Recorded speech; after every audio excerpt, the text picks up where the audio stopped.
I got to say that, I was pretty much sold early on with the Mario thing, that Mario was the right fit. Mario was the guy, he's the Kane, and bring him back. But, dude, as time's gone on more and more and more, I absolutely love the idea of Lane Kiffin. I mean, I just love it, dude. The swag, the chest out, dude, just to me, it just seems like it's fun. It's exciting, and it's something new, something we haven't had at Miami in a long time.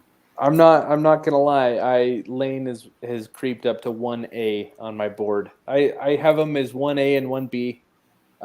Like you, a few weeks ago, if you would have asked me, Mario would have been 1A. And Lane 1B. It's flipped now. I think that Utah game really it just kind of reminded us about what we already knew about Mario, right? He's a fantastic coach. He's an even better recruiter. Mm-hmm. But there's just games where they just inexplicably it's not there.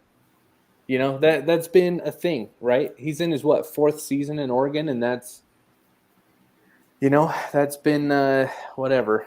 So do you think either one of these options we have, Jordan, are the type of coaches that could take us to the elite level that we want to be at, or are these guys still building blocks in an effort to get there?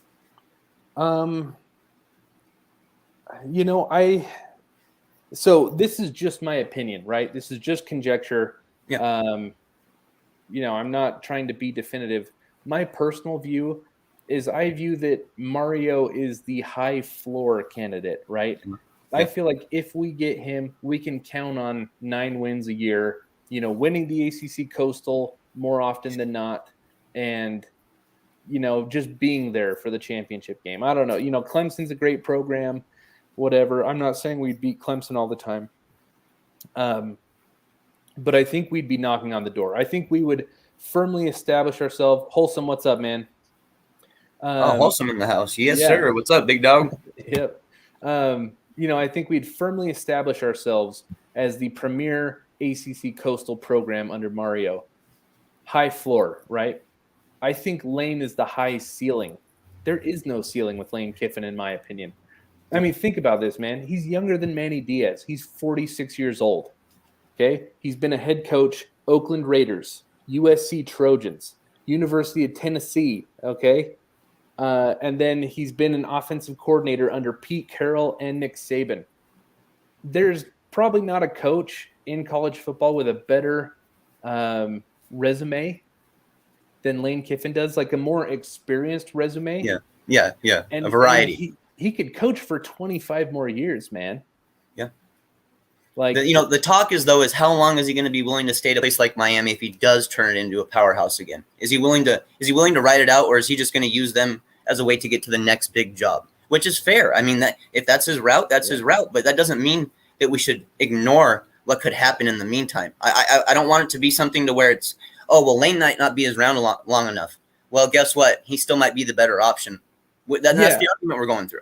Well, I don't think that argument. I kind of got into it with a number of fans yesterday because I think they thought that I was trying to say, not Mario, yes, Lane. But what I was trying to do, it's hard in 140 characters, is dispel that idea because I don't think that should factor at all, right? Could it be true? Absolutely. But we're using anecdotal, made-up evidence, right? Because none of us have had a conversation with Lane Kiffin, right? None of us have had a conversation about Mario. It's implied that it's his dream job. People say that. But, I mean, he left Miami for Alabama earlier in his career. Now, granted, it made sense, okay? Going from Al Golden to Nick Saban for more money and an assistant head coaching tag, I get it, right? But, it's like the posturing, okay? The posturing is like Mario seems a lot more reluctant. And granted, this is anecdotal as well. Essentially, my point is let's not make a decision off of, presumptions or assumptions. Be thorough. There was an interview that Lane Kiffin did with Dan Le Batard earlier in the year where they were comparing Boca Raton, Florida to Oxford, Mississippi. Lane, even though he's employed in Oxford, was not shy about essentially saying outright that he liked Boca Raton way more. Okay, kept his house in Florida. He said that he's a big fishing fan. They say, "Oh, you must be into lake fishing now," and he says, "There's a lake. I've never been on it." He says, "I don't fish on lakes." Yeah, is pretty much what he's saying. I like boats. I like to be out on the ocean. I'm not a pontoon guy. I'm not a brown water lake guy.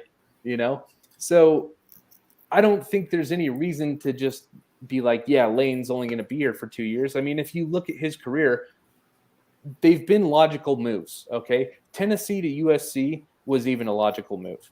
Okay, like like at the time they were probably equivalent jobs. But think about it. Like, he had a track record. He had a history at USC, right? He had coached under Pete Carroll for 5-6 years. Yeah. And, the Tennessee power structure was putting a lot of pressure on because he was underperforming. Okay. So yeah, he bails to USC. Since then, he jumps from offensive coordinator to head coach of FAU to head coach of Ole Miss. And then if he goes head coach of Miami, to me, that's a logical progression. Yeah. I can't argue with that at all. I mean, I literally can't argue with any of that. Yeah. So I'm not going to definitively say that's not something that we have to worry about, because you're right. I can see where it comes from. I just don't think it should be a factor in the decision making. If it comes out that we're like, hey, you know what? Like, we think Lane Kiffin is a little bit better than Mario, but we think Mario will be here longer, so the choice is Mario. I think you've totally screwed that up.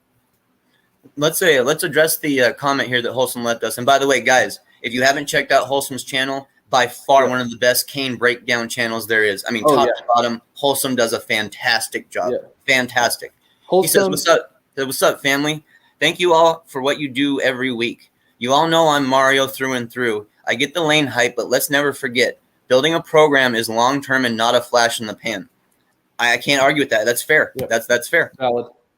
Very valid. And my opinion is that either one gets a hearty fist pump from me, if not jumping out of my chair and, hollering a little bit. So I will be very happy to get either. I got a question for you, and I don't know, have you had a chance to look into it yet? Possible defensive coordinator candidates? So I think that will depend on who we hire. Some people were telling me, well, on Twitter, I saw someone say that, like, if Lane comes, why not just bring his whole staff? Jeff Lebby on offense, that would be a home run. Yeah. And then DJ Durkin, who I looked into a little bit. That's kind of interesting for me. Like, if you look at his resume, he's certainly a candidate that fits the bill, but like, Ole Miss's defense isn't very good this year or last year. It was worse last year. It improved a little bit. So I don't know. What are your thoughts? My thoughts are, I want to go a little bit more of the traditional route when we go into the coordinator stuff this year. I don't necessarily want – now, if it's Lane Kiffin and he's calling the offense, great, so be it. But I'm okay with doing the DCOC thing if we need to. I really am. And I'm all about making sure that it's the right hire. I have got 2 guys for defensive coordinator, and I will preach them until a decision is made. But Jimmy Lake from Washington getting fired and Tosh Lupoy are the 2 guys that I would be completely okay with. Yeah. While Lupoy isn't a guy who has a ton of experience, he is an absolute elite recruiter. He is one of the best recruiters I've ever seen in the last 20 years. I'm not joking you. Yeah. Absolutely elite. We need some of that back, bro. We need some of that back. We need to lock down Florida, South Florida especially. Yeah. Jimmy Lake, that one thing about him is already proven, and his forte is kind of the defensive backfield or DBs, safeties, cornerbacks. That's where he strives. That's what we need now to defend the spread off the spread offenses that we're facing. We need an updated secondary. I believe that's the kind of guy that could do it, dude. Are we gonna be willing to spend that much money on coordinator positions though? That's the question. Well, okay, so I just Googled Tosh Lupoy because I knew the name, but I just wanted to update myself on the resume. That co-defensive coordinator for Alabama, an outside linebackers coach for 2 seasons. Won a national championship. So I guess, spent a lot of time under Nick Saban, and then he's been in the NFL since. Cleveland Browns, Atlanta Falcons, Jacksonville Jags this year. Coaching Josh Allen, nonetheless, Yes. Jags defensive end, who is a monster, absolute monster. I mean, he single-handedly beat my Bills a few weeks ago. And remember, this is a guy who wasn't a finished product. He was high upside. Lupoy has really turned him into a legitimate rusher. Yeah. So, we talked about Jimmy Lake last week. Certainly down for that. Tosh is very intriguing to me.